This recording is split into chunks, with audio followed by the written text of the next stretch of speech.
Okay, let's go. Okay. This is gonna be round 2 of the OTS championship. I'm going up against Charles. From recollection, I think that he's on like some Earth Machine deck, or he's on Raizo, because he's played Raizo in the past. We've played in Top Cut, so I was like, oh, it's either or, one of those two. But I win a dice roll, and I'm like, okay, that's a good start, you know? And I see my hand, I'm like, what the hell is this? I mean, it's interactive, so I just summon Tristaros and pass. I'm like, okay, hopefully this drone, hopefully this Ash can get me by into the next turn. Because I'm on top deck mode. So I was like, okay, well, if I can get Tristaro's effects to resolve, I can get access to my Sofafnir engrave or my Sofador, which would get me engine for the following turn. But he has Impulse. I'm like, oh, it's not good. And I once he revealed Pydra, I'm like, I think this is over. But he searches the field spot, adds it to hand. I'm like, okay, draw. Let's draw here. And I'm like, please be enough. Because Kaiwen's at 1, so that gave me hope. So he attacks over my Tristaros. Main phase 2. And he just passes. I'm like, okay, here's hope. And I draw into Droplet. I'm like, oh, this is not looking good. This is not looking good. Because I know he has a field spell that protects all of his fire dragons from anything, right, in the main phase. So I'm going to have to wait for this to be used in the battle phase. And I'm not sure if it's going to be of any value. And I'm like, okay, well, let me cut him off. Try to cut him off. Because, like, he goes for field spell to search. And I'm like, oh, let's risk it. Let's just hope that he doesn't have anything. Because otherwise he gets Chandra and this Ash wouldn't get no value. So this is the whole reason why. And he summons Genroku. I'm like, oh, man. So it didn't matter what I did. It literally didn't matter. So he goes Pydra effect. Searches the Kaiman. I'm like, oh my goodness. What do I do here? And at this point, I'm like, I think it's over no matter what I do. Because I already burnt the Ash. He goes battle phase. Attacks for 17. Active his Kaiman in battle phase. Searches for Chandra. And I'm like, maybe there's a way, but nah. I'd rather just go to game 2. And just, just preserve time. If I scoop it up.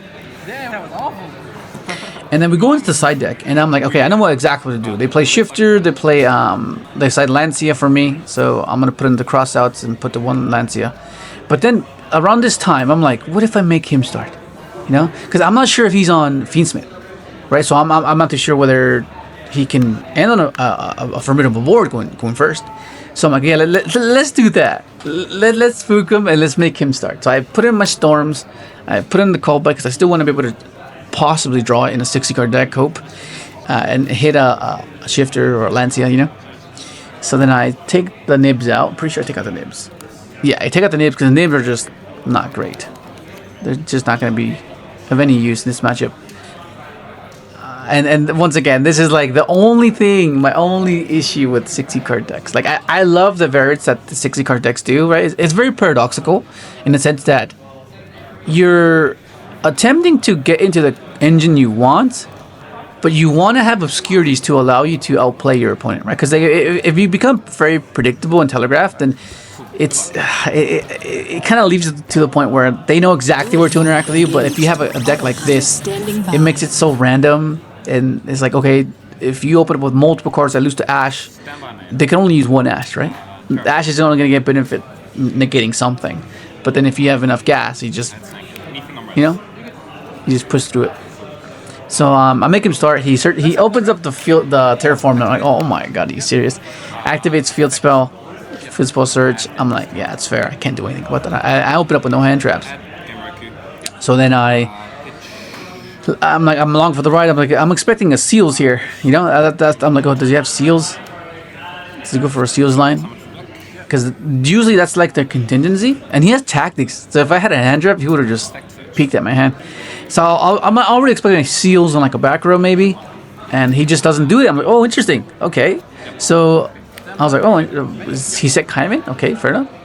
So then I'm like, oh, Storm, hit the back row, and he sets Impulse. I'm like, what?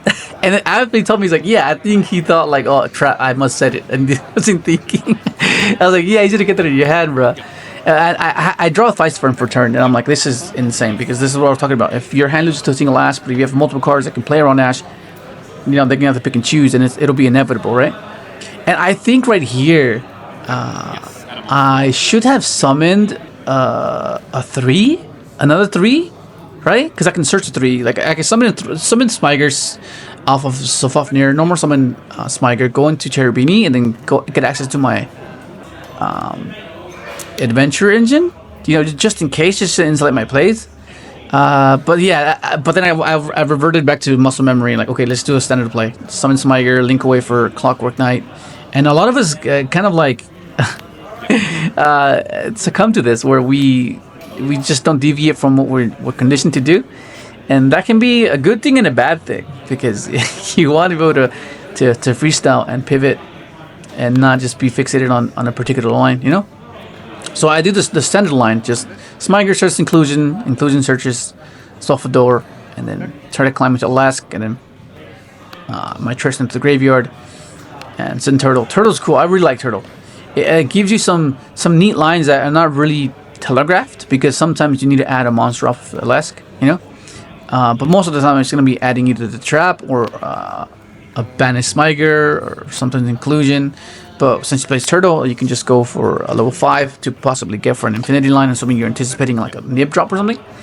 So then I go True Stars effect, pop a single control, summons 2 Crystrons from deck, and then when Elesk is destroyed, I can special banish Crystron or Crystron from the grave. So now overlay into Nova, into Infinity, and then once I'm here, I'm like, okay, I should be fine. And all I'm trying to do now is I'm trying to get enough damage on board. You know, I go for Vermilion. I have Birth. Birth can revive my Unicorn, and then my Inclusion can just revive my Synchro. And this is more than enough for the game. I take and he just scoops. And I'm like, okay, here we go. At this point, I'm not sure what he's gonna do. Whether he's gonna go first, whether he's gonna make me go first, I'm not sure. So I just put what I feel like I need, and that's putting in the crossouts. I take out the storms, because I'm like, there's no way he makes me start. You know, there's no way. I mean, there's no way he starts. You know, unless he's like on a floodgate and then like has seals. You know, maybe. So then I'm like thinking of what to side out, and then I'm like, oh, hang on, I'm missing a card. There's 60 cards, so it's like hard to pinpoint exactly what you're missing. I take out the Veiler, and I'm like, okay, this should be fine. And then I keep contemplating whether I put in the Droll, and I'm like, nah, this should be fine. I'll just leave it as it is. I'm overthinking it here, so I put it back, and I just double check that I have the right amount. Side it in, side it in, side it out. It's quite the process, right? Side decking part of the video. So then I shuffle, and then he lets me know that he used to struggle with that when he was playing the 60 card machine pile. So then he makes me start, and I'm like, okay, my hand is looking pretty good. I opened Turtle. I mean, it's okay. It's okay, I guess. Open Turtle is not something you want to do, and I'm contemplating what I want to summon, which is one of the questions I've been getting asked a fair bit, like with the conflictions with Terratop and Fenrir, right? I mean, in a vacuum, you can see that there are conflictions, but I think in a practical sense, when you're playing, there's ways to mitigate that, right? There's ways to kind of like sequence your turn in a way where you can avoid that. Like usually, if you go in second, that could have been an SP, bait interactions, and then trigger SP, clear your field, and then special Fenrir type of thing. But yeah, so then I go for Cherubini because I have engine already, and this is what I like about Terratop compared to playing it in any other variant, right? In this variant, we can search an Omni or we can search engine, and it's so good. I think it's an insane card. And then I go for Griffin Search. I'm pretty sure I discard the Turtle. Yeah, discard Turtle. And then I'm like special Griffin. I put it underneath the Cherubini Link zone, because at first I was contemplating going into an SP, but then I was like, wait a second, no, they play Raigeki, they play Dark Hole, they play all these destruction cards, so I better keep the Cherubini, you know, to protect him from that. So right now I'm thinking whether to do that. I'm like, do I go for the SP line, or do I go for keep the Cherubini? Because Cherubini is kind of weak, you know. And I ended up deciding to keeping the Cherubini because I want the protection. And then I go effect of my Sofador, dumping TEESPRING and Sofafnir. This just gets the Smiger to pitch for the Sofafnir, and Sofafnir is your extender. It gets you access to your Trist. And then I pop a card. Be mindful that I don't summon it into the zone that Cherubini points to, because it won't be destroyed. It can't destroy itself. And then I just go, okay, fine, fair enough. Synchro into my Alesk. He's reading the trap real quick. Remember, once again, don't put it in a Cherubini zone, because you won't be able to destroy it. So then I go,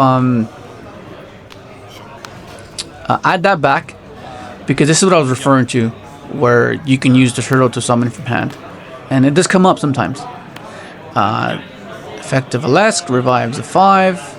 And you kind of have to manage your zones properly to make sure that you have your Infinity underneath the Cherubini, so you can protect it from destruction, which is quite useful. I go Turtle, effective Turtle. This is I can make my Dragster on my turn and be able to be interactive. I don't want to like chain to like Triss or something, you know. And then I go, okay, well now I have inclusion to revive my Trisaurus, so I can have a quick synchro still. And this is a pretty insane board. Like, it's just like, this is like full board. All I'm missing now is SP and Azamina cards, because we're playing Azamina as well. Special my Trist. And then I'm like, this should be solid. I have everything I need. I have Trap Set, Imperm, and it should be fine. And but it looks at this, he has no interaction, so I'm like, oh, this should be fine. But then I'm assuming once he reveals this, I'm like, he's on breakers. I'm like, oh my god, this is insane. Because like this one card just deals with the majority of my board. And I'm like, oh, I can't respond to it with monster effects. So that's not great. And at this point, this is where I was like, man, I regret not playing in Zectron. Because in Zectron, it's just basically stops their turn, because it can't be short of battle, and you take no damage that turn at summon, which is cool, and it's mandatory.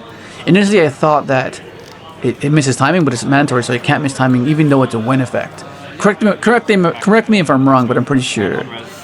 And he has another Slayer. I was like, oh my god, my board is getting cracked, bro.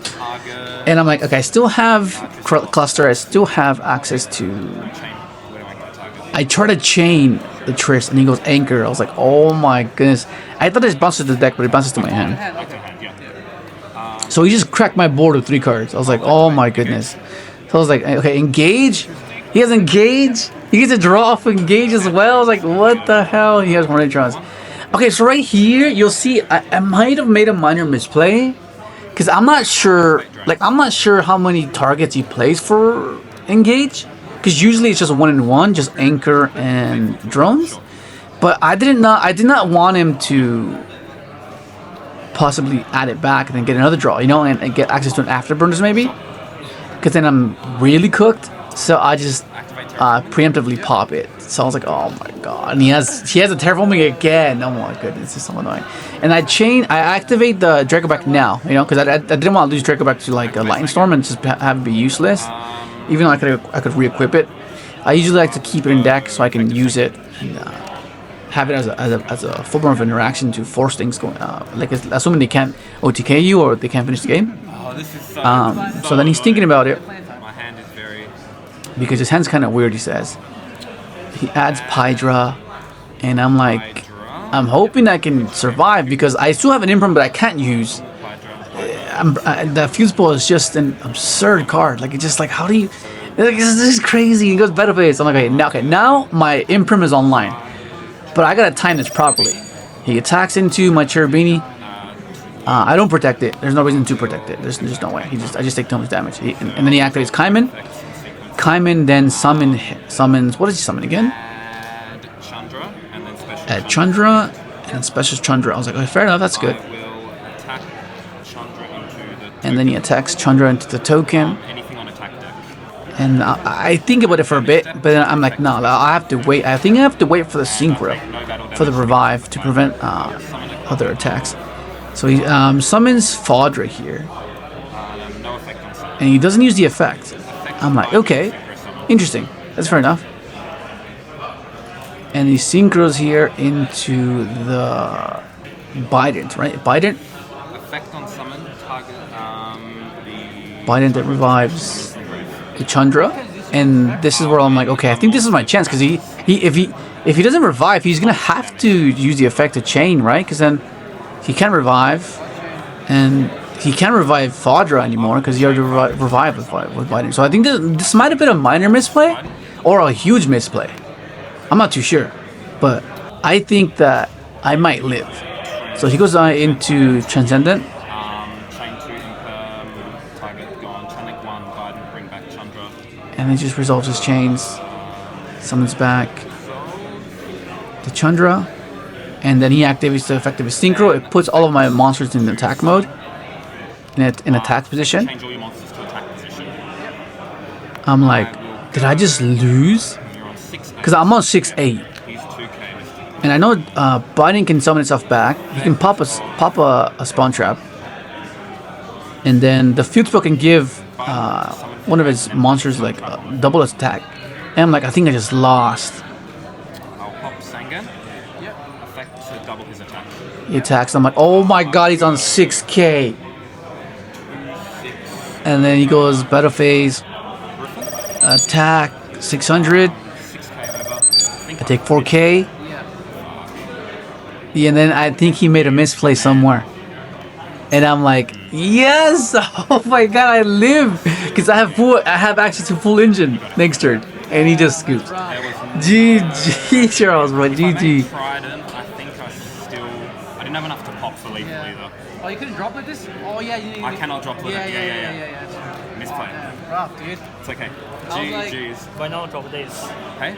Why not destroy this? That was destroy that. Yeah. With Based on you have level 10, it cannot go back. I need the attack double to try and seal The the game. government, where is your triple?